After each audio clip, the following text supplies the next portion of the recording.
নমস্কার বন্ধুরা, আমি সুজাতা, আমার রান্নাঘরে সবাইকে স্বাগত। তো আমি আজকে একটা নতুন ভিডিও করব। শাপলা দিয়ে শাপলার ফুল দিয়ে আমি চপ করব। এই দেখুন, এই ফুলগুলো দিয়ে আমি চপ করব। এই দেখুন, এই মাঝের এইগুলো নিয়ে নেব। এই ফুলটা ভিতরে যে এটা থাকে এটা আবার ফেলে দেবো।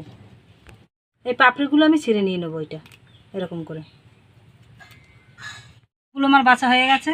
এখন আমি জল দিয়ে দেবো অল্প করে, বেসন গোলানোর জন্য। বেসন গুলিয়ে নেবো। এখন আমি নুন দিয়ে দেবো আমি পরিমাণ মতন। রসুন আমি থেতো করে নিয়েছি। হলুদ দেবো অল্প করে কালারের জন্য। লঙ্কার গুঁড়ো দিয়ে দেবো অল্প করে।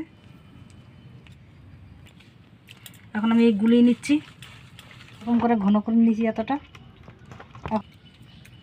আমি এখন এই ফুল দিয়ে আবার মাখিয়ে নেবো এর ভিতরে।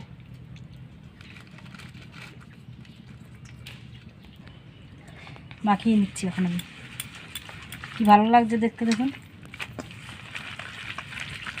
কড়াই গরম হয়ে গেছে, আমি তেল দিয়ে দিচ্ছি। মাখানো দেখুন হয়ে গেছে। এখন আমি তেলে দিয়ে দিচ্ছি। তেলও গরম হয়ে গেছে।